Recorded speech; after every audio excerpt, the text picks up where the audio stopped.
1000 वर्ष का समय एक कवच में लगता है, तो 999 कवच काटे और लगाते रहो गणित। कोई 9 लाख कह रहे हैं, कोई 9,000 कह रहे हैं, कोई 99,000 कह रहे हैं। कितना समय लगा? 9,99,000। 9,99,000 वर्ष तक नर नारायण भगवान ने मिलकर के सहस्त्र कवच के 999 कवच काट दिए, एक कवच रह गया। जैसे एक कवच बचा, दौड़ करके सूर्य नारायण भगवान के पास गया, बोले भगवान आपने ही मुझे सहस्त्र कवच दिए थे, नर नारायण ने मिलकर 999 काट दिए, मेरी रक्षा करो, एक कवच बचा है बस। सूर्य नारायण ने उसको अपनी सन्निधि प्रदान कर दी। फिर कालांतर में द्वापर में कुंती को एक संत ने मंत्र दिया था कि इस मंत्र का उच्चारण करके जिस देवता को बुलाओगी वो आ जाएगा। और कुंती ने जब उस मंत्र का उच्चारण किया तो सूर्य नारायण प्रकट हो गए। कुंती बोली मैंने तो ऐसे ही बुलाया आपको, मुझे कुछ चाहिए नहीं आपसे, मैं तो देखना चाह रही थी मंत्र में शक्ति है कि नहीं। सूर्य नारायण बोले देवी आए हैं तो कुछ देके जाएंगे। क्या देके जाएंगे? तब सूर्य नारायण भगवान बोले हम अपने समान एक पुत्र आपको देते हैं जिसका नाम था कर्ण।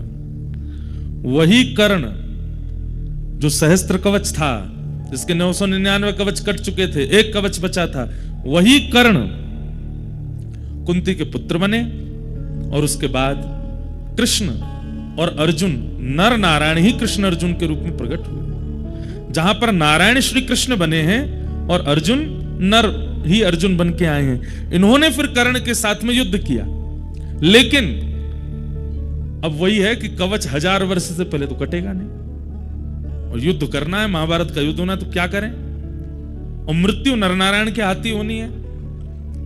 तब फिर इंद्र को माध्यम बनाया और इंद्र ने आकर के भरी बीच युद्ध मैदान में ब्राह्मण का रूप धारण किया और दानवीर कर्ण से कहा कि मुझे दान दो। सारथी मना कर रहा है कर्ण को कि युद्ध मैदान के बीच में कोई दान नहीं होगा, लेकिन कर्ण कह रहे हैं मैं अपना नियम नहीं तोड़ूंगा, कि जो मांगेंगे सो दूंगा। बोले मांगिए विप्रवर, क्या चाहिए? अभी मैं युद्ध के बीच में हूं, मुझ पे बहुत समय नहीं है, जल्दी मांगिए, क्या चाहिए? बोले आपके कवच और कुंडल चाहिए। कर्ण समझ गए अब मेरी मृत्यु है, और उसी समय अपने कवच कुंडल विप्र को दे दिए, और सहस्त्र कवच का इतने युगों बाद जाकर के फिर संहार हुआ। तो वही नर नारायण यहां पर विराजमान है। इधर सुबह उठते ही सबसे पहले क्या करना है आप लोगों को?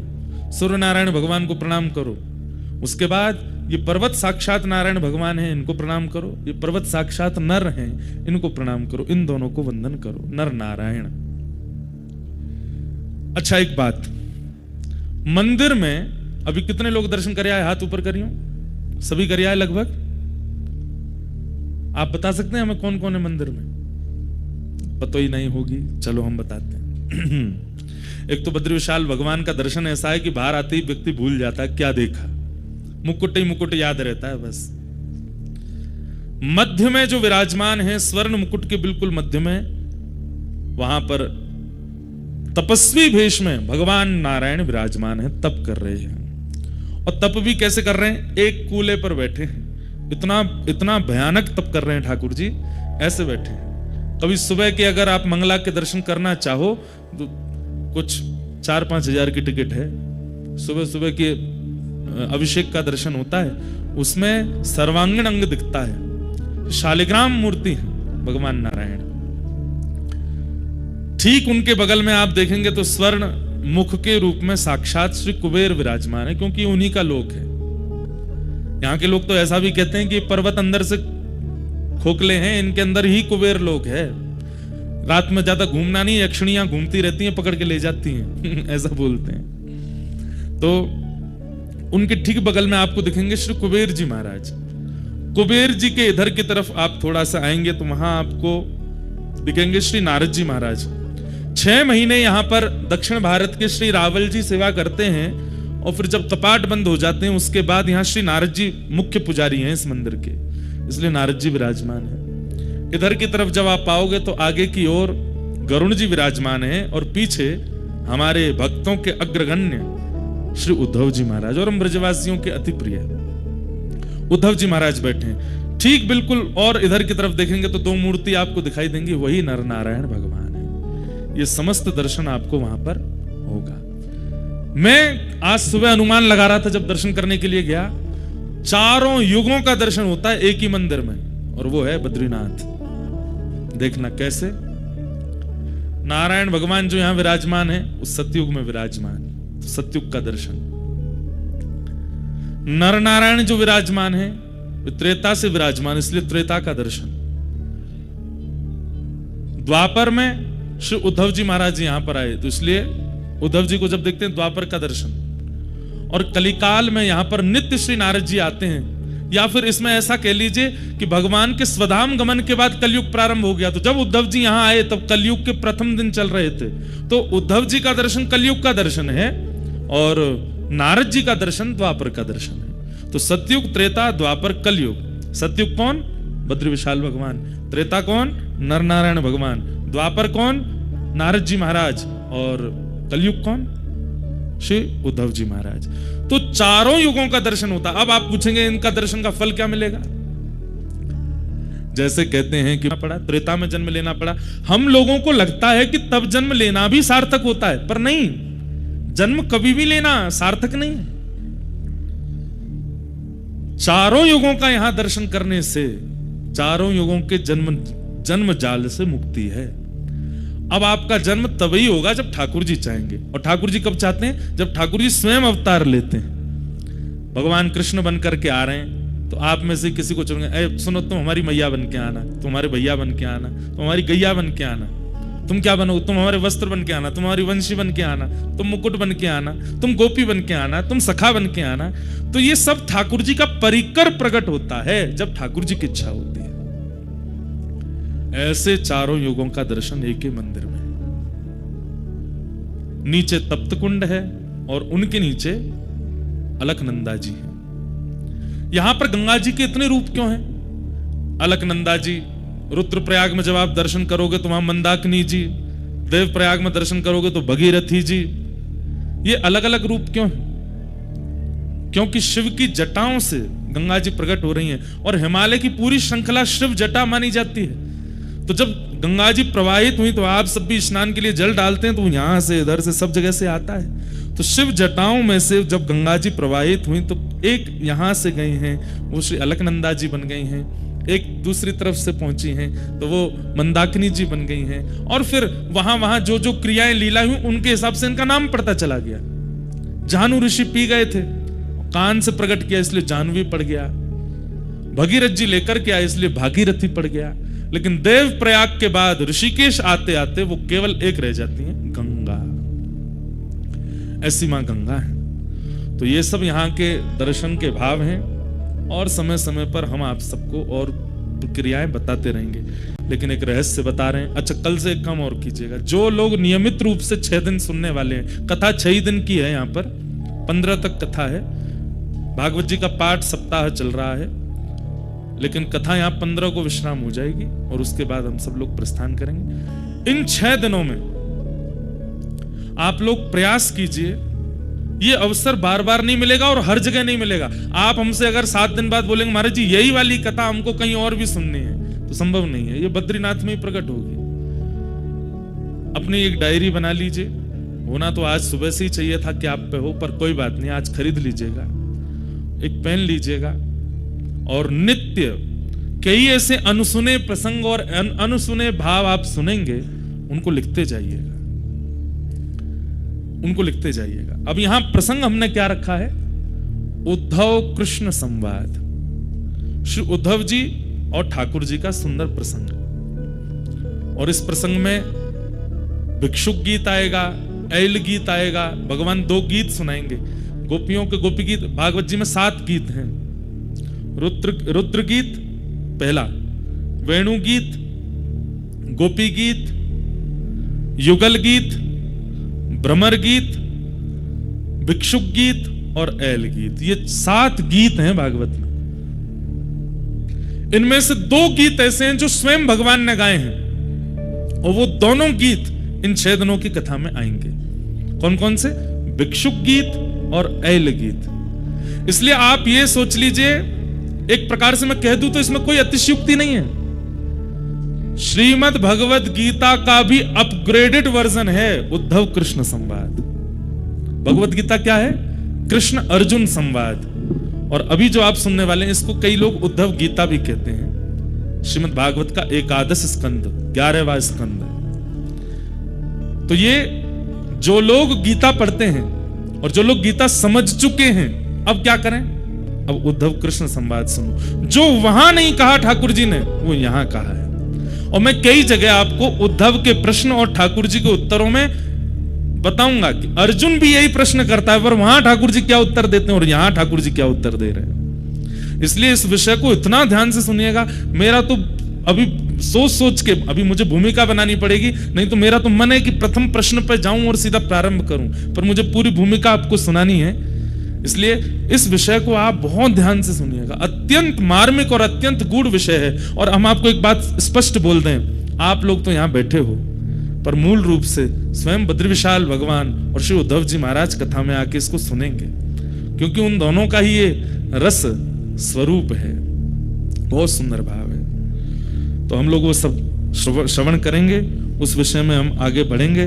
कुछ पॉइंट्स में लिख करके लाया हूं जिससे मुझे आज की भूमिका को प्रकट करना है। सबसे पहली बात,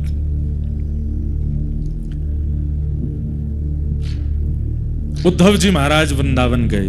इधर देखिए सब लोग, ये बात सबको पता है कि उद्धव जी को भगवान ने भेजा था और कहा था कि उद्धव ब्रज बिसरत नाही, उद्धव मोहे ब्रज बिसरत नाही।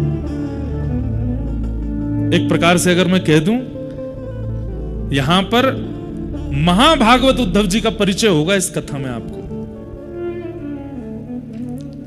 भगवान तृतीय स्कंद भागवत में कहते हैं कि ऊपर से नीचे तक, दाएं से बाएं तक, चारों दिशाओं से उद्धव मुझसे रत्ती भर भी कम नहीं है।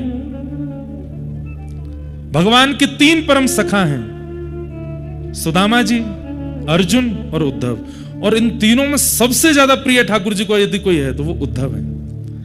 पर इन उद्धव जी का स्वरूप इतना गौड़ हो चुका है, ज्यादा लोग पहचानते नहीं। मेरा मन है कि इस कथा में मैं उद्धव जी को प्रकट कर दूं कि उद्धव जी हैं कौन।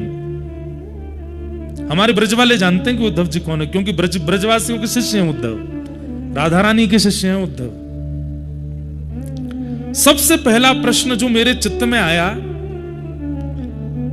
भगवान ने यदुवंशियों को शापित कराने के बाद जब अपनी लीला पूरी करने का मन बनाया तो उद्धव को बचा लिया। इधर देखिएगा, उद्धव को बचा लिया। कथा में 2-3 बार ये सुना चुका हूं पहले, पर नहीं सुनी हो तो सुन लो। जब यदुवंशियों को शाप लगा तो यदुवंशी सारे गए भगवान के पास और भगवान से जाकर के बोले कि हमारे कुल को शाप लगा है नाथ, अब हम क्या करें। तो भगवान ने समस्त यदुवंशियों को उपदेश देते हुए कहा, सोमनाथ जाओ। अच्छा, ये भी एक कड़ी है। हमारे पाठक परिवार ने 12 ज्योतिर्लिंग में कथा कराने का संकल्प लिया था और जिसकी पहली कथा सोमनाथ में हुई। उसके बाद गत वर्ष रामेश्वरम में हुई दिसंबर में। इस बार मन था कहां करें, केदारनाथ में तो व्यवस्थाएं इतनी व्यवस्थित हो नहीं पाती, तो केदारनाथ जी के भाव से बद्रीनाथ में हो रही है। कालांतर में कभी व्यवस्था बन जाएगी तो केदारनाथ भी करेंगे, पर हमारी अगले साल एक कथा है केदारनाथ में। एक वैष्णव है, वो सब व्यवस्था कर रहे हैं वहां पे। तो आज का जो प्रसंग है ये भी सोमनाथ से शुरू हुआ है। इसलिए सोमनाथ भगवान हमारी हर कथा में प्रथम कथा से ही वो विराजमान है, ये बात आप याद रखिएगा। उनकी उपस्थिति से ही कथाएं हो रही हैं सारी। तो भगवान ने कहा कि सोमनाथ जाइए और सोमनाथ में जाकर के यज्ञ कीजिए। और यज्ञ भी नहीं, भगवान ने वहां पर एक उपदेश देते हुए एक बहुत सुंदर बात कही कि लिखने वाली बात है ये। ठाकुर जी कहते हैं, जब कभी भी जीवन में बहुत संकट आ जाए तो व्यक्ति को क्या करना चाहिए। जब कभी भी जीवन में अति संकट आ जाए उस परिस्थिति में व्यक्ति को क्या करना चाहिए। तो वहां श्लोक है, भगवान कहते हैं व्यक्ति को जितना हो सके दान करना चाहिए। सावधानी से सुनिएगा। हमारे शरीर में कोई रोग बना है और अगर उस व्यक्ति को या तो वमन नहीं होता या फिर किसी भी रूप में अंदर से मल निकले ना, तो व्यक्ति की मृत्यु की पूरी संभावना बन जाती है। व्यक्ति के अगर मलमूत्र और भीतर की वस्तु बाहर निकलने के रास्ते बंद हो जाए तो कितनी भी दवाई दे दी जाए, डॉक्टर यही प्रयास करेगा कैसे भी करके इनका मल स्वच्छ होना चाहिए, नहीं तो ये मर जाएंगे।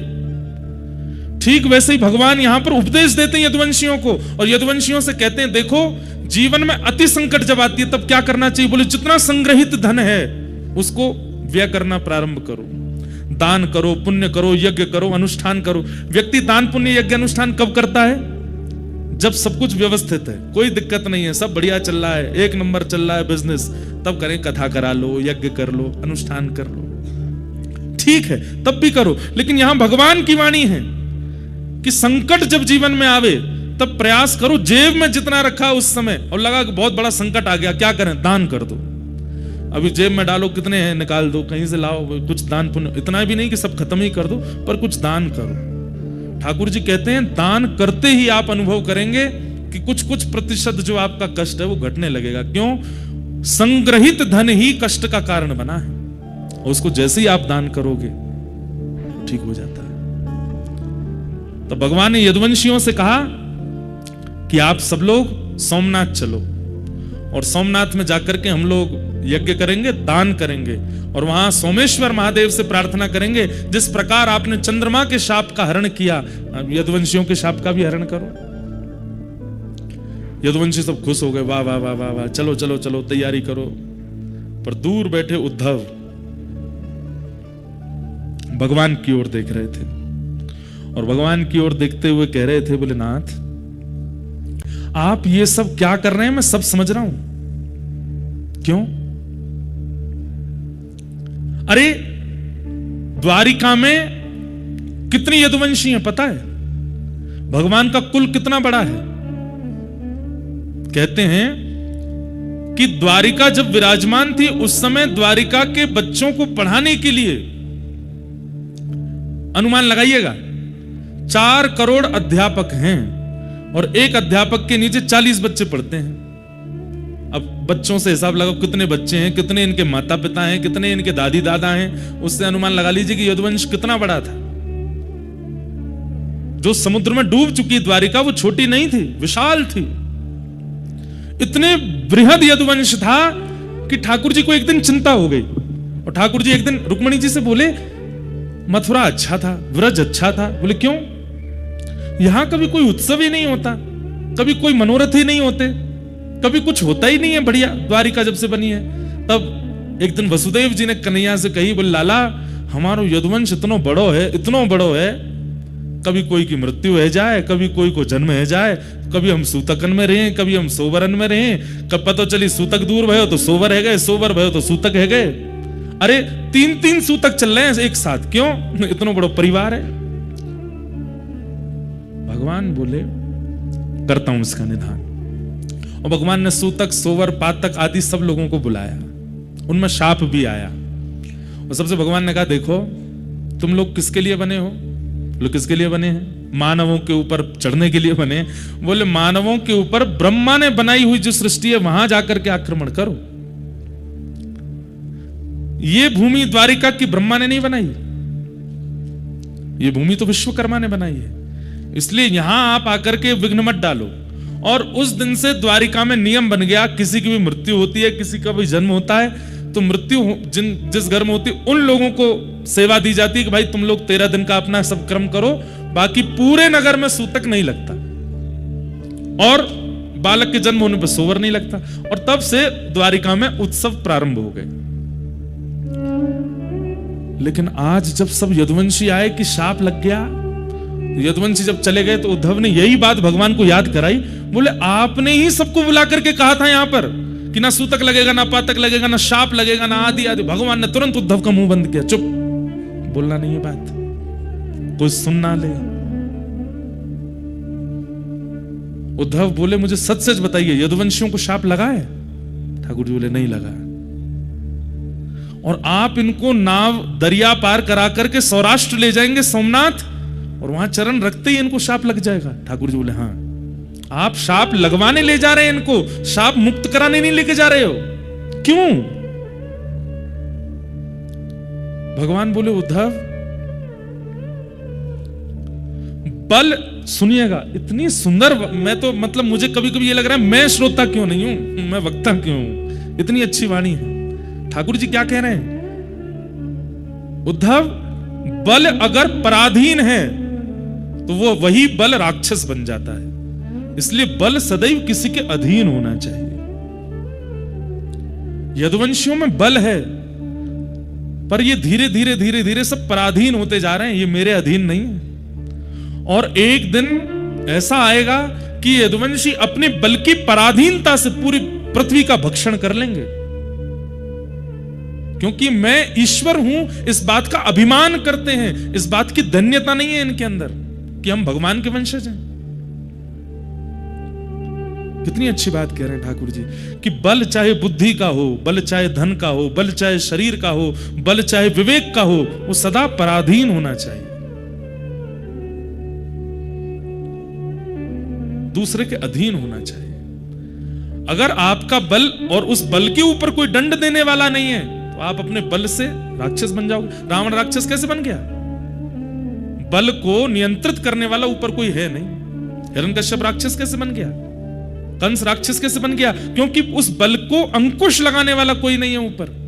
और मानव भी, हम आप सब भी राक्षस क्यों बन जाते हैं? जब हम अपने बल का, हमको कोई अंकुश नहीं होता, उस बल के ऊपर कोई पराधीनता नहीं होती।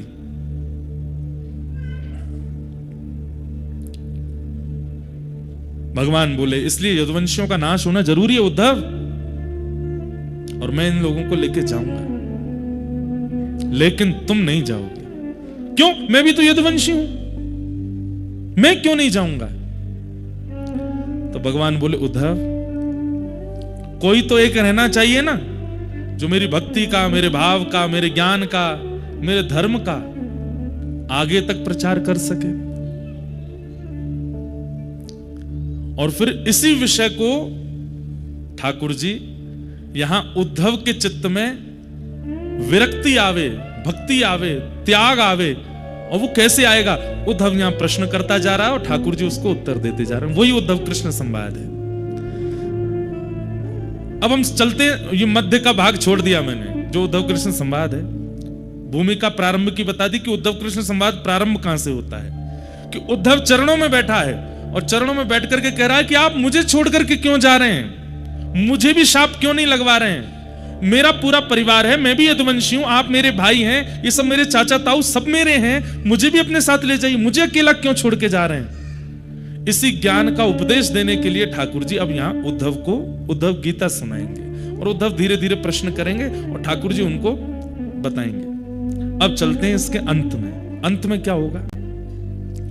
जैसे उद्धव का ज्ञान पक्ष पूर्ण हो जाएगा, भगवान उद्धव को आज्ञा करते हैं, क्या उद्धव, अब मेरे जाति द्वारिका डूब जाएगी, तुम कहां जाओगे? उद्धव जी के मन में आया कि मुझे एक ही जगह भेज सकते हैं, ये कहां? वृंदावन, क्योंकि मैं शाम तक की कह के गया था इनसे कि मैं शाम को आ जाऊंगा, और 6 महीने तक उद्धव नहीं आए थे लौट करके। और उद्धव जी ने वहां पर झोली फैला करके मांगा भी था, आशा महो चरण रेणुज श्याम हम श्याम वृंदावने किमपि गुलमलतोषधीनाम। उद्धव जी के मन में आ चुका है कि ये मुझे व्रज जाने को कहेंगे, और उद्धव जी थोड़ी तैयार भी उसी तरीके से होने लगे थे। भगवान बोले, उद्धव बोले कि ठाकुर जी द्वारिका डूब जाएगी आपकी जाति। बोले जी, तो मुझे कहां जाना है? भगवान बोले बता रहा हूं। बोले मुझे पता है कहां जाना है। बोले कहां जाओगे? बोले व्रज। भगवान बोले इतने योग्य नहीं हुए उद्धव तुम, व्रज की प्राप्ति के लिए तप करना पड़ेगा। और वो तप कहां होगा? बोले बद्रिकाश। श्रीमद् भागवत के उत्तर महात्म्य में स्पष्ट लिखा है। बोले क्या? व्रज की प्राप्ति वृंदावन की प्राप्ति चाहे वृक्ष के रूप में हो, चाहे मानव के रूप में हो, चाहे कोई कीड़ा के रूप में हो, चाहे किसी भी रूप में हो, व्रज में जन्म तब तक नहीं मिलेगा जब तक बद्रीनाथ में तप नहीं किया गया होगा। बद्रीनाथ की तपस्या ही वृंदावन में जन्म देती है। तो पहला प्रश्न मेरे चित्त में जो आया था कि उद्धव को व्रज क्यों नहीं भेजा भगवान ने, बद्रीनाथ जाने को क्यों कहा? क्योंकि उत्तर महात्म्य में लिखा है क्या? साधन भूमि बदरी। बद्री क्या है? बोले साधन भूमि है, और फल भूमि व्रज भूमि। बद्रीनाथ साधन भूमि है, यहां किया गया तप, यहां किया गया जप, यहां किया गया अनुष्ठान, यहां किया गया किसी भी प्रकार से भगवत सम्मिलन का अनुष्ठान, उसका फल क्या मिलेगा? बोले वृंदावन मिलेगा। कुछ दिन का प्रवास किया है, कुछ दिन नाम जप किया है, कुछ दिन रह करके कुछ किया है, एक आध दो दिन रुके हैं, तो उसके फल के रूप में हो सकता है कि अगली बार जन्म कहीं भी हो, पर बीच बीच में ब्रज आना जाना लगा रहेगा। बीच बीच में ब्रज की प्राप्ति, यह भी पूर्व जन्म के बद्रीनाथ के तपस्या का फल है। बद्रीनाथ में रह करके कोई अनुष्ठान किया है, 7 दिन का, 13 दिन का, 15 दिन का, 20 दिन का, 1 महीने का, तो उसका फल क्या मिलेगा? जन्म कहीं भी होगा, आधे से ज्यादा समय कहीं और व्यतीत करने के बाद फिर एक ब्रजवास की इच्छा आ जाएगी और एक आयु आने पर आप ब्रज आ जाओगे। पर सब त्याग करके अपनी अंतिम श्वास तक किसी ने बद्रीनाथ में रह करके तप किया होगा। यहां अंतिम श्वास लेने का मतलब है जन्म वृंदावन में ही होगा। यहां जो भी प्राण त्यागेगा, ये निश्चित है कि उसका जन्म कहीं ना कहीं व्रजमंडल में ही होगा। उद्धव ने झोली फैला करके मांगा है कि मुझे व्रज की प्राप्ति हो। तब भगवान आज जाते जाते कहते हैं उद्धव तुम बद्रीनाथ जाओ। उद्धव घबरा के बोले आपने व्रज जाने को नहीं कहा, जबकि आप जानते हैं कि ब्रजवासियों से, किशोरी जी से और व्रज से मेरा इतना प्रेम है, फिर भी आपने मुझे व्रज में निवास करने की आज्ञा नहीं दी, आप कह रहे हो बद्रीनाथ जाओ। तो भगवान प्रसन्न होकर के बोले व्रज ऐसे ही नहीं मिलेगा उद्धव, उसके लिए तुम्हें बद्रीनाथ में तप करना पड़ेगा, इसलिए तुम बद्रीनाथ जाओ। सोचिए ये बात बोलने में आपको कैसा सुनने में लगा मुझे तो नहीं पता, पर कहते कहते मेरे तो रोंगटे खड़े हुए कि मेरा जन्म व्रज का है और ये मेरे कौन से जन्म के तप का फल है, इसलिए बद्रिकाश्रम इतना प्रिय लगता होगा। और एक और बात, जरूरी नहीं है व्रज में जन्म लेने वाला हर व्यक्ति बद्रीनाथ में तप करके गया होगा, क्योंकि व्रज में जन्म लेकर के व्रज को ही नहीं जानता ऐसा व्यक्ति का व्रज में जन्म लेने का कोई अभिप्राय नहीं। पर व्रज में जन्म लेकर के व्रज की महिमा जाने, रज की महिमा जाने, किशोरी जी की महिमा जाने, ठाकुर जी की महिमा जाने, यमुना जी की महिमा जाने, समझो वो पूर्व से बद्रीनाथ में तप करके आया है, तभी उसको व्रज मिला है। तो यहां एक रात्रि भी आप रुकते हैं, अगले जन्म में कम से कम वो 10 रात्रियों के रूप में व्रज की प्राप्ति होगी। यार जितना लंबा समय, एक हमारे पंडित जी हैं वो तो 6 महीना धरती पर रहते हैं, मतलब नीचे रहते हैं, और 6 महीने यहां रहते हैं, ऐसा तप करते हैं, और उनको साक्षात शंख चक्र गदा पद्मधारी नारायण के दर्शन हुए इसी बद्रीनाथ में।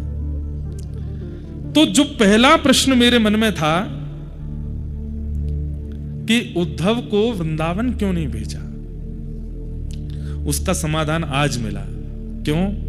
क्योंकि सीधे वृंदावन ठाकुर जी कह रहे हैं ऐसे नहीं मिलेगा, वाकई नहीं, तो व्रज में बद्रीनाथ में तप करना पड़ेगा। नारायण क्यों बैठे यहां तप में, उसके पीछे भी 2 कारण हैं, बहुत सावधानी से सुनिएगा। जगत नियंता जगदाधार परमात्मा को क्या आवश्यकता है तप में बैठने की, वो तप में क्यों बैठे हैं? तपस्या वो करता है जिसको कुछ चाहिए हो, या तपस्या वो करता है जो भगवत दर्शन करना चाहता हो।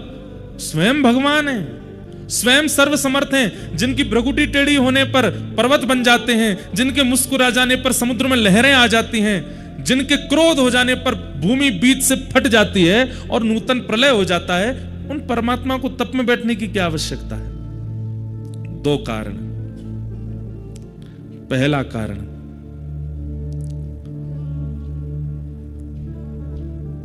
कर्म की पत्नी का नाम है तपस्या। क्या?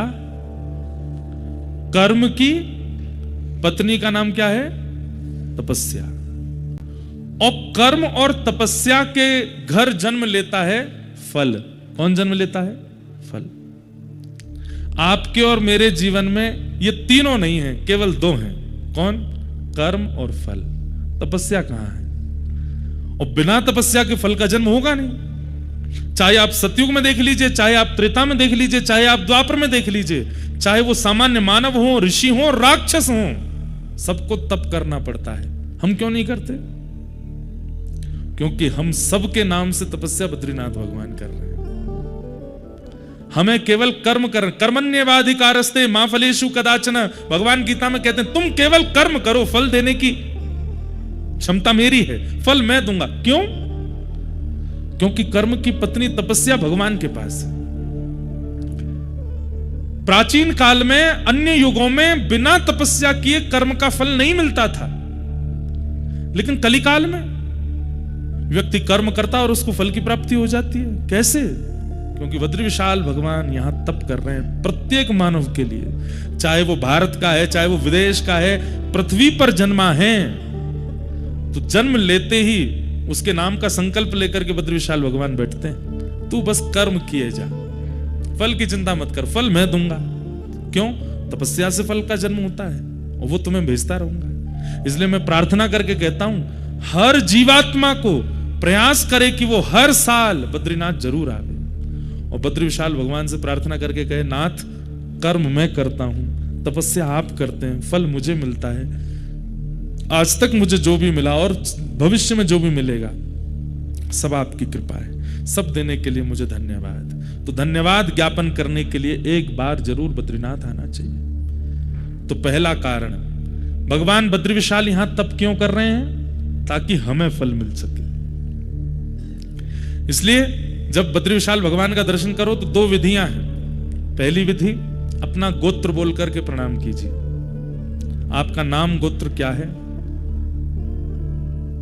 इंद्रेश उपाध्याय, भारद्वाज गोत्र उत्पन्नो हम कह करके प्रणाम करो। और यदि आपकी दीक्षा किसी परंपरा में हो चुकी है तो अपने अष्टाचार्यों का, अष्टाचार्य नहीं तो 4 आचार्यों का, 4 नहीं तो कम से कम अपने पूर्व के 2 आचार्यों का। और यदि आचार्यों के नाम ही याद नहीं है तो लक्ष्मीनाथ समारंभाम नाथयामुन मध्यमाम अस्मदाचार्य पर्यंताम वंदे गुरु परंपराम, अपने गुरु का नाम लेकर के प्रणाम करो। तो क्या होता है? ठाकुर जी तप में बैठे हैं, जैसे ही आप जाकर के कहते हैं कि इंद्रेश उपाध्याय भारद्वाज गोत्र उत्पन्न करता हूं, आपको प्रणाम करता हूं, श्री कृष्णचंद्र गुरुदेव की ओर से आपको प्रणाम करता हूं, श्री गरुड़ ध्वजाचार्य गुरुदेव की ओर से आपको प्रणाम करता हूं, श्री रामानुजाचार्य गुरुदेव की ओर से आपको प्रणाम करता हूं, श्री नाथ मुनि स्वामी जी की ओर से आपको प्रणाम करता हूं, यामुनाचार्य जी की ओर से आपको प्रणाम करता हूं, सटकोप स्वामी जी की ओर से आपको प्रणाम करता हूं। तो तप में बैठे हुए भगवान जैसे आचार्यों का नाम और आपका नाम गोत्र जैसे ही सुनते हैं, एक क्षण के लिए बद्री विशाल भगवान के नेत्र खुल जाते हैं। क्यों? क्योंकि आपका गोत्र वो जानते हैं, क्यों आपके लिए तप कर रहे हैं। जैसे ही आप अपना नाम गोत्र बोलते हैं, वे तुरंत नेत्र खोलते हैं, फिर बंद कर, मतलब एक क्षण के लिए कृपा दृष्टि कर देते हैं। तो बद्री विशाल भगवान तप में क्यों बैठे हैं? ताकि हमको हमारे कर्म का फल मिल सके। दूसरा, व्रज में ठाकुर जी का प्रादुर्भाव होता है और उस व्रज की पुनः प्राप्ति ठाकुर जी भी करना चाहते हैं। वैसे तो निरंतर ठाकुर जी वृंदावन में ही रहते हैं, कभी जाते नहीं हैं, लेकिन पुनः जब द्वापर युग आएगा, फिर से चतुर्युगी जब चलेगी, एक मनवंतर पूरा होगा, उसके बाद फिर से नंद यशोदा आएंगे और फिर से ठाकुर जी व्रज में आ सकें, उसके लिए बद्रीनाथ में तप कर रहे हैं कि मुझे वृंदावन प्राप्त हो, मुझे ब्रजवासी प्राप्त हो, श्री जी प्राप्त हो, यमुना जी का तट प्राप्त हो। सोचिए, यहां पर ठाकुर जी भी तप इसलिए करते हैं कि उनको वृंदावन मिले। इसलिए श्री बद्री विशाल भगवान यहां तप में बैठे हैं। जाकी वैभव करत लालसा, करमीत कमलासी, हरि हम कब होंगे व्रजवासी। उस व्रज को प्रदान करने की क्षमता इस भूमि में है और केवल इसी भूमि में है। बाकी तो श्री जी की कृपा की अभिलाषा, श्री जी कृपा करें तो व्रज मिलेगो, व्रजवासी कृपा करें तो व्रज मिलेगो, लेकिन हम तो सब कर लेंगे जिससे भी मिले। और उसमें प्रथम यही है कि वृंदावन की प्राप्ति के लिए यहां तप करो। इन 6 दिनों में जितना हो सके तप की भावना से रहिएगा। यहां पे तप की भावना मतलब ज्यादा शारीरिक सुख समृद्धियों का विचार मत कीजिएगा, और वो तो है भी। यहां पर व्यक्ति कितनी भी सुख समृद्धि लिया फिर भी थोड़ा तो तप उससे हो ही जाएगा, कुछ नहीं तो नहाने तो जाएगा, तभी तप हो जाएगा। सोने के लिए व्यक्ति जैसे लेटता है कम से कम 20 मिनट तो उसको बिस्तर ही गर्म करने में लगते हैं, और इतने में ही जो पानी पिया था वो तैयार हो जाता है। 20 मिनट बाद होते अरे यार अब चलो, फिर गए, फिर लौट के आए, फिर 30 मिनट लगे और वॉशरूम होके लौट के आते हैं, फिर तो जो कुकड़ी चलती है महाराज। तो क्योंकि तपस्या की भूमि है, तपस्या का मतलब क्या है? जहां शरीर की सारी सुख समृद्धियों का व्यक्ति, देखिए बंबई दिल्ली आदि में त्याग करना पड़ेगा, यहां अपने आप हो जाएगा। जो 4 रोटी नीचे खाते हैं उनकी 2 ही खवेगी यहां पे, यहां अपने आप ही 2 रोटी का ही मन होगा। जो पानी तो बहुत ही कम पीने को होता है, आज जिनकी करवा चौथ है माताएं, यहां तो सहज ही हो रहा होगा करवा चौथ। पानी की प्यास ही नहीं लगती, क्यों? अब जल इतना खर्चे ही नहीं होता है, पसीना ही नहीं आते, थकता ही नहीं व्यक्ति, लेकिन फिर भी दिक्कत तो हो ही रही होगी कई माताओं को, क्योंकि मौसम बहुत ठंडा है, सांस लेने में चलने फिरने में दिक्कत तो होती है। पर फिर भी ये तपस्या की भूमि है, यहां सुख का विचार नहीं करना। एक बात हम कहें, करिएगा अगर मन हो तो सुबह ब्रह्म मुहूर्त में यहां उठ जाइए, और कम से कम डबल टोपा पहनिएगा, 2-2 हाथ में ग्लव्स, और नीचे 5-6 जोड़ी जुराब और 3-4 जैकेट, और सब डाल करके नर नारायण पर्वतों का दर्शन कीजिएगा। नित्य कीजिए, 1 दिन करो, 2 दिन करो, 3 दिन करो, कुछ अनुभव होगा। सप्त ऋषि भ्रमण करते रहते हैं यहां पर, कैसे कैसे आचार्य हैं, कैसे कैसे पूर्व संत हैं। कभी कभी आपको ऐसा लगेगा कि हमारी कदकाठी का व्यक्ति नहीं है, इतना ऊंचा व्यक्ति यहां कहां से घूम रहा है। घबराइएगा नहीं, उनको दिख जाए तो वो यहां भ्रमण करते हैं, निवास करते हैं। सब देवादिदेव महादेव भी यहां आते हैं। केदारनाथ में आरती होती है, उससे पहले यहां आकर के बद्री विशाल भगवान का दर्शन करते हैं, केदारेश्वर भगवान, फिर जाते हैं वहां आरती कराते हैं अपनी। तो ये भू वैकुंठ है, ये पृथ्वी नहीं है। यहां पर अनुभव हो सकता है ठाकुर जी का, इसलिए बहुत सावधानी से यहां कुछ कुछ अनुभव करने का प्रयास कीजिएगा। लेकिन ब्रह्मचर्य का पालन जो लोग नहीं करते, आचार विचार की शुद्धि नहीं रखते, उनको दर्शन होते भी नहीं है, वो तो बीमार हो जाएंगे सुबह उठ गए जल्दी। तो इस भूमि का फल क्या है? व्रज भूमि। यहां किए गए तप का फल है व्रज की प्राप्ति। तो भगवान ने इसलिए उद्धव को व्रज नहीं भेजा। उद्धव को भगवान आज्ञा करते हैं कि तुम बद्रीनाथ जाओ, और बद्रीनाथ जाने से पूर्व बद्रीनाथ जाने वाली की स्थिति कैसी होती है, वो कैसा बने तब बद्रीनाथ जाए। एक प्रकार वही यहां पर भगवान उद्धव को समझा रहे हैं, वही उद्धव कृष्ण संवाद है। अगर मैं कह दूं तो कोई अतिशयोक्ति नहीं, उद्धव कृष्ण संवाद को यदि किसी व्यक्ति ने सुन लिया तो यह भी हो सकता है कि 6 दिन बाद उसका घर जाने का मन ना हो। एक और विषय आज सुबह जब मैं अध्ययन कर रहा था तो मेरे मन में आया, हमने सूरदास जी का प्रसंग सुना, मीराबाई का प्रसंग सुना, गोस्वामी तुलसीदास जी का प्रसंग सुना, भक्त चरित्र सुने। भक्त चरित्र सुनने के बाद हमने भक्तों की स्थिति का अनुभव किया, लेकिन उस भक्त स्थिति में जाया कैसे जाएगा वो स्वयं भगवान यहां बता रहे हैं उद्धव को। सूरदास कैसे बनोगे, मीराबाई कैसे बनोगे, कृष्णदास कैसे बनोगे, कुम्मनदास कैसे बनोगे, जिन जिन भक्तों का, नरसिंह मेहता कैसे बनोगे, गोस्वामी तुलसीदास कैसे बन सकते हो। उस स्थिति को सुना तो तुमने बहुत है, उस स्थिति का तुमने दर्शन और अनुभव तो बहुत कर लिया, पर उस स्थिति में आने के लिए आवश्यकताएं क्या क्या हैं वो यहां ठाकुर जी बताएंगे। वो उद्धव कृष्ण संवाद है। तो भगवान ने उद्धव को व्रज नहीं भेजा, बद्रीनाथ भेजा। उद्धव कौन है? उद्धव का प्रथम परिचय। वृष्णीनां प्रवरो मंत्री कृष्णस्य दैतसखा शिष्यो बृहस्पतिर्साक्षात् उद्धवो बुद्धिसत्तमः। वृष्णीनाम प्रवरो मंत्री, यदुवंशियों के प्रबल मंत्री हैं श्री उद्धव जी महाराज। कृष्णस्य दैत सखा, एक तो ये यदुवंशी भी हैं और भगवान के दैत सखा। दैत सखा मतलब प्राण प्रिय सखा हैं उद्धव। शिष्यो बृहस्पतिर साक्षात, बृहस्पति के शिष्य हैं। साक्षात विद्या, चलती फिरती विद्या, बृहस्पति उनके ये शिष्य हैं। उद्धवो बुद्धि सत्तम, बुद्धि में इतने प्रवीण हैं कि भगवान द्वारिका लीला में जैसे एक चीज सुनिएगा। आप सब लोग हमारी कथा सुनने आते हैं, हम कथा सुना के जब जाएंगे तो अपनी माता जी को फोन करते हैं, उनसे पूछते कथा सुनी? हाँ सुनी। कैसी रही आज की कथा? ठीक रहा? कुछ हमने अटपटा तो नहीं बोला? कुछ गलत तो नहीं निकल गया? हम अपनी माँ से ही पूछते हैं और किसी से नहीं पूछते। ऐसे ही द्वारिकाधीश श्री कृष्ण जब अपनी स्वधर्मा सभा में बैठते हैं तो ब्रह्मा जी खड़े हैं, महादेव खड़े हैं, इंद्र खड़े हैं, बड़े बड़े राजनेता खड़े हैं और भगवान वहां उपदेश देते हैं। और उपदेश देने के बाद जैसे ही अपने सिंहासन से उतर के पीछे जाते हैं, उद्धव को बुलाते, उद्धव इधर आओ, सब ठीक था? कुछ हमने गड़बड़ी तो नहीं करी? हमारे वचनों में कोई गड़बड़ी, शब्द आदि सब ठीक थे ना? तब उद्धव ठाकुर जी को गलती बताता, आज आपने सभा में क्या गलती की, आपने कौन से शब्द का प्रयोग किया, क्या करना चाहिए था, क्या नहीं करना चाहिए था, ये सब उद्धव बताता है।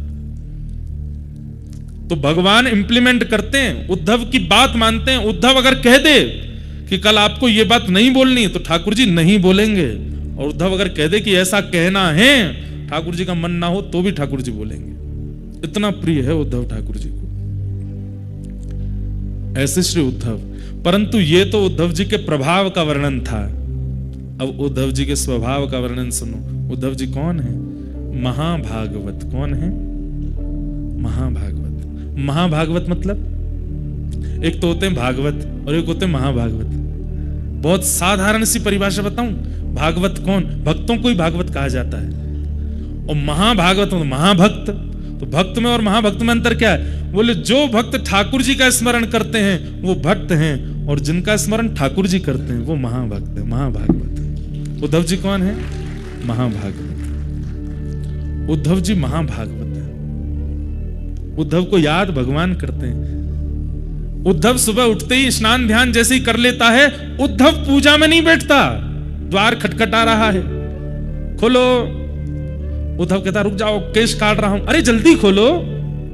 उद्धव केश आदि काट करके अपने वस्त्र आदि पहन के जैसे द्वार खोलता है, भगवान कहते हैं हम आ गए, चलो प्रणाम करो। उद्धव प्रणाम करता है। आपने इतना श्रम क्यों किया? अरे हमको याद आ रही थी, जब से नहा धो के उठे तब से सोच रहे थे अब जाएं उद्धव के पास, अब जाएं उद्धव के पास। नहा लिया होगा, तैयार हो लिया होगा, अब तो बैठ गया होगा आसन पर, अब जब करेगा तो मैं आ गया। चलो उद्धव।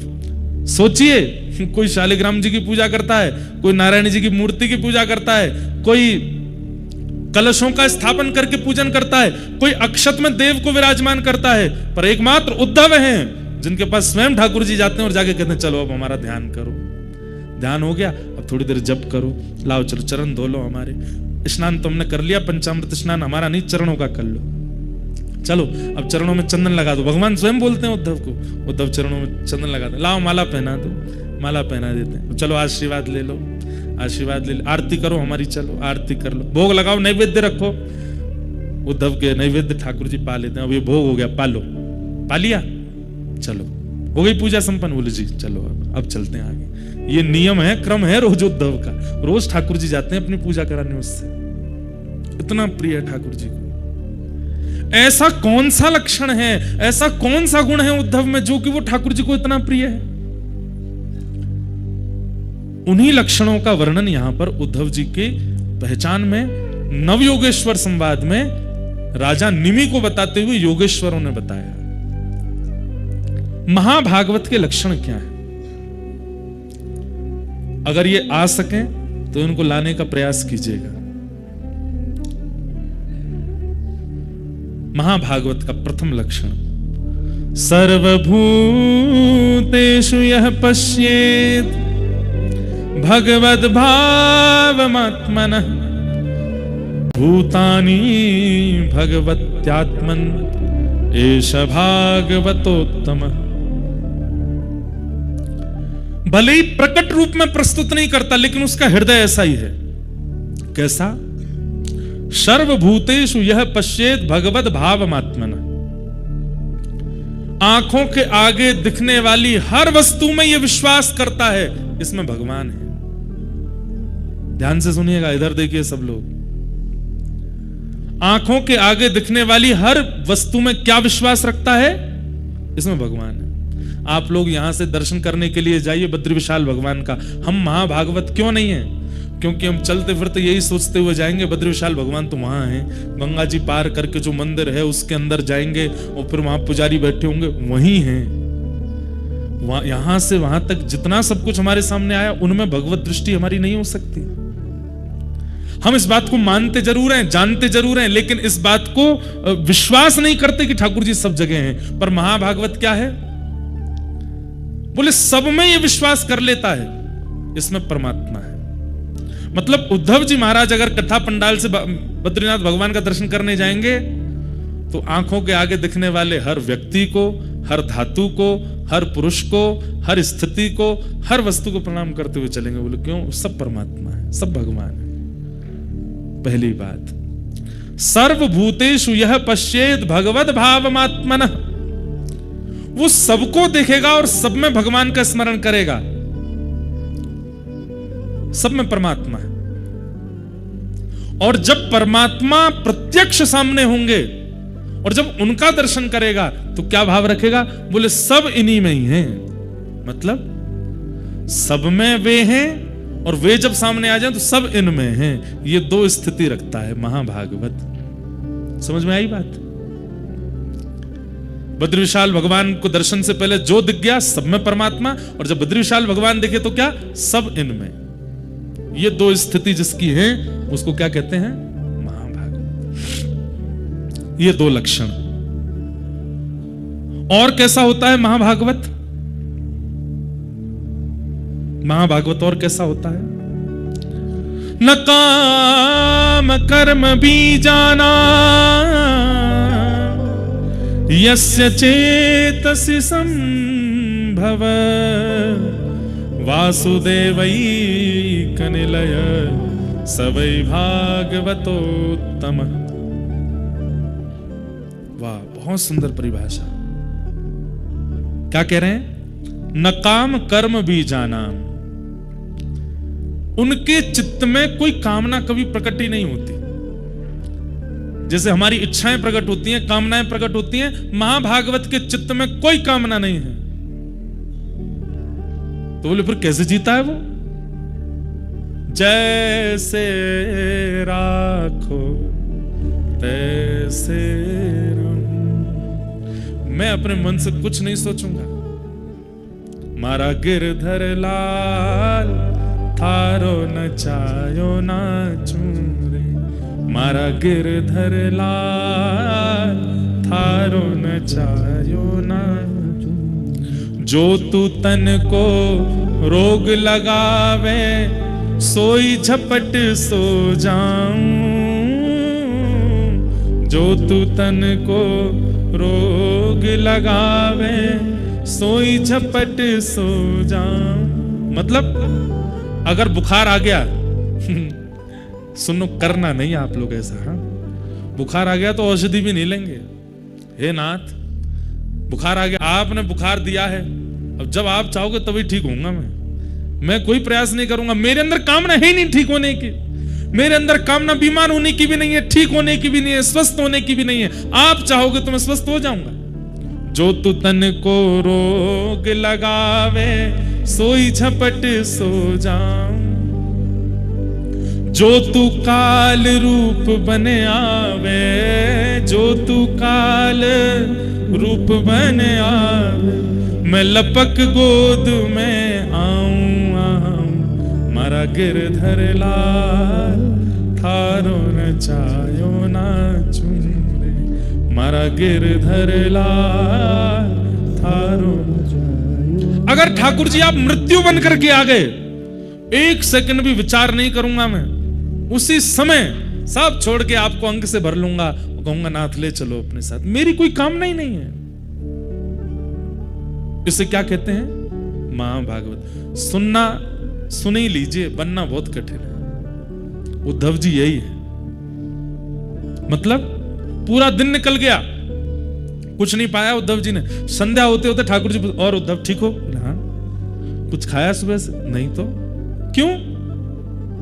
आपने खिलाया ही नहीं। तो भगवान को याद आती है, अरे ये तो महाभागवत है, खाएगा ही नहीं जब तक मैं नहीं खिलाऊं, आओ बैठो इधर। फिर ठाकुर जी उसको पवाते हैं, खा लेता है। मतलब देंगे ठाकुर जी तो स्वीकार है, नहीं देंगे तो कामना नहीं है उसकी। न कर्म न काम कर्म बीजानाम, कोई इच्छा नहीं है।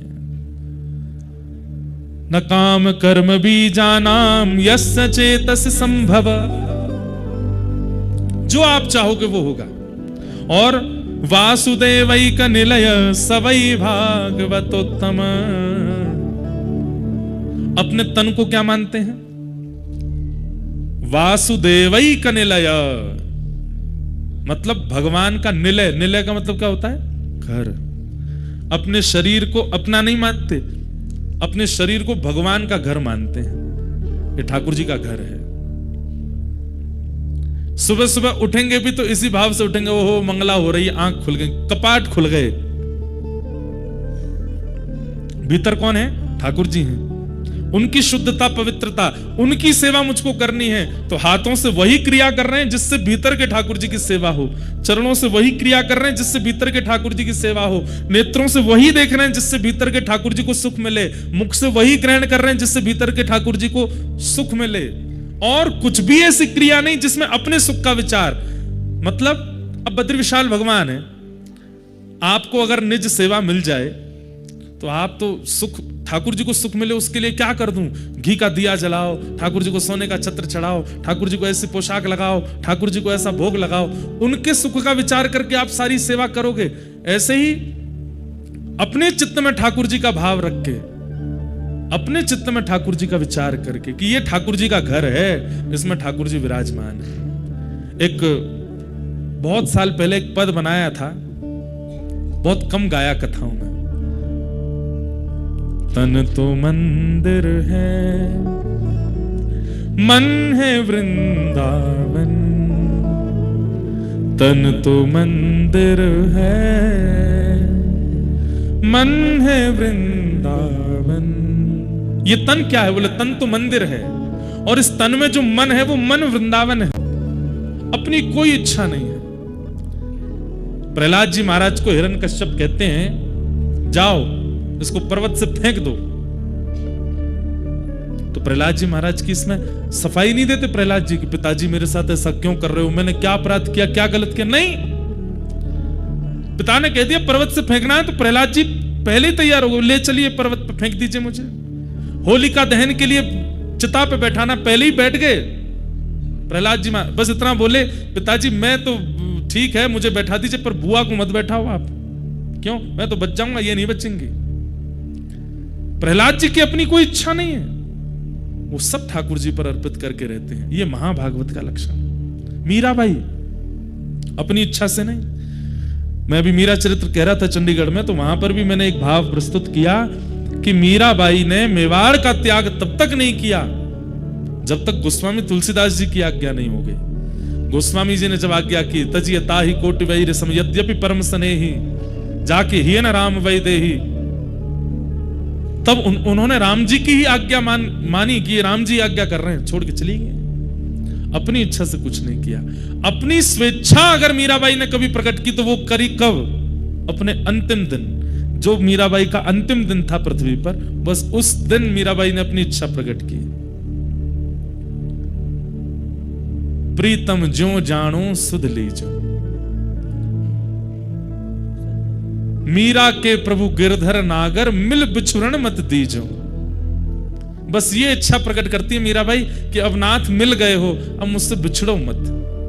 बस इसके अलावा कोई इच्छा मीराबाई ने भी कभी प्रकट नहीं की। महाभागवत है ही वो जो इच्छाओं में रहता ही ना हो। तो महाभागवत का दूसरा लक्षण क्या है? कि वो कोई इच्छा नहीं प्रकट करता। तीसरा लक्षण क्या है? वो शरीर को भगवान का ही घर मानता है। इस शरीर में ठाकुर जी विराजमान हैं, तो इस शरीर से वही क्रिया हो जो मंदिर की होती है, और कोई क्रिया इस शरीर से नहीं। महाभागवत का चौथा लक्षण क्या है? न यस्य, ये हम किसके लक्षण बता रहे हैं? महाभागवत। महाभागवत कौन है? कौन है? उद्धव जी। द्वादश महाभागवत 12 हैं, 12 में से एक उद्धव जी।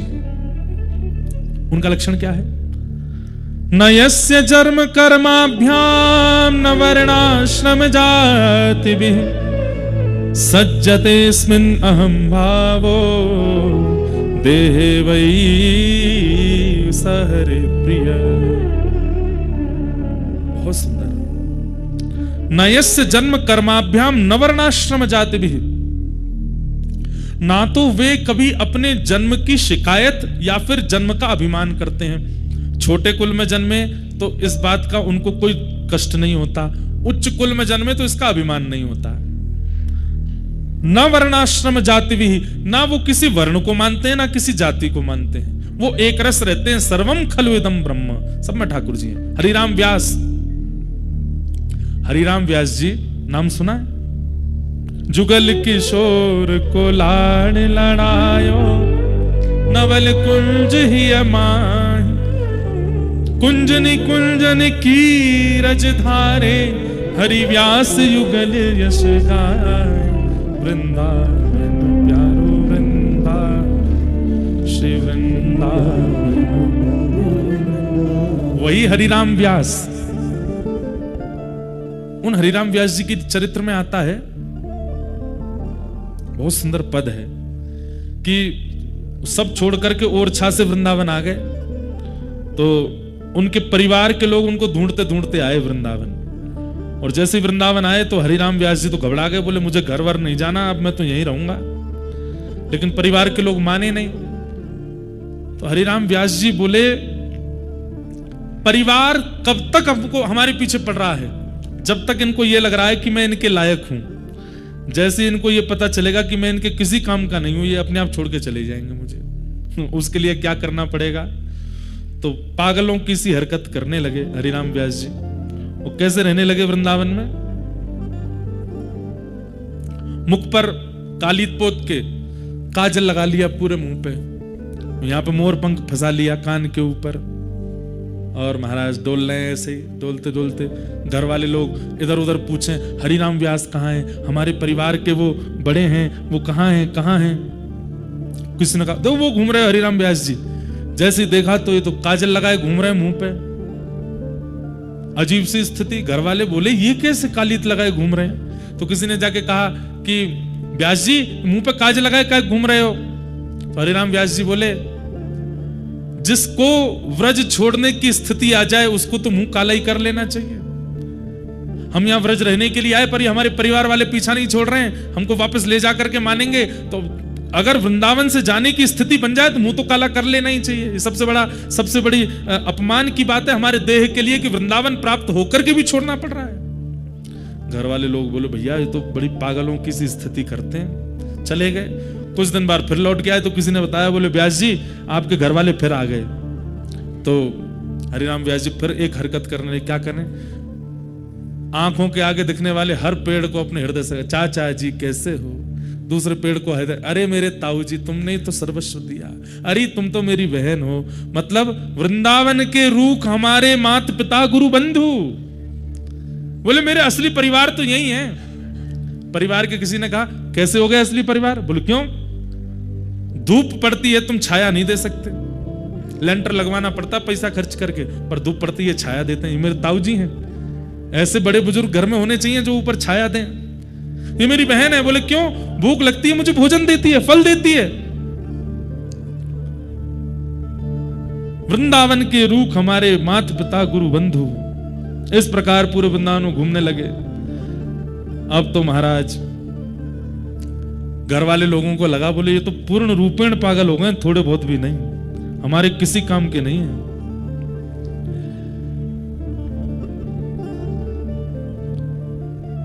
एक दिन हरिराम व्यास जी ने देखा कि घर के सब लोग पीछे पड़े हैं, तो हरिराम व्यास जी दौड़ते दौड़ते गए, बिहारी जी के मंदिर गए, पुजारी जी से कहा हमको प्रसादी दे दो। पुजारी जी बोले प्रसादी तो बट गई, अब तो बची नहीं।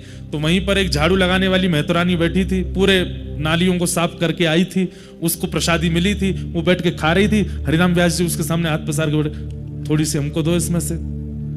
तो मेहतरानी बोली व्यास जी थोड़ा दूर बैठिए, हमसे लोग छुपते तक नहीं है और आप हमारी थाली में से प्रसाद मांग रहे हो। अरे आप हरिराम व्यास हैं, पूरे भारत के विद्वानों पर दिग्विजय प्राप्त कर चुके हैं, आप मुझसे कैसे मांग सकते हैं? मेरे हाथ का छिवा आप कैसे खा सकते हैं? हरिराम व्यास जी बोले देख मैं व्यास तू मेहतरानी, लेकिन चाहे तेरे हाथ में जाए चाहे मेरे हाथ में जाए, प्रसाद अपनी जाति नहीं बदलता। प्रसाद प्रसाद ही रहता है। प्रसाद बिहारी जी का ही रहेगा, प्रसाद पकौड़ी ही रहेगा, प्रसाद कढ़ी ही रहेगा। तो मैं और तू ठाकुर जी के प्रसाद को लेके जाति में क्यों विभाजित हो जाता? चल जल्दी दे दे। ये बात सुन के मेहतरानी ने अपने हाथ की प्रसादी दे दी और जैसी प्रसादी खाई महाराज, व्यास मिठाई विप्र की तामे लागे आग, वृंदावन की स्वपच की झूठन खइये माग। बोले भैया कोई बड़ा विप्र अगर आपको मिठाई खवा रहा हो तो वहां में आग लगाए दो, लेकिन वृंदावन का एक स्वपच व्यक्ति भी अगर अपनी झूठन दे रहा हो तो उसको खाने में भी कोई लज्जा मत करो। आहा।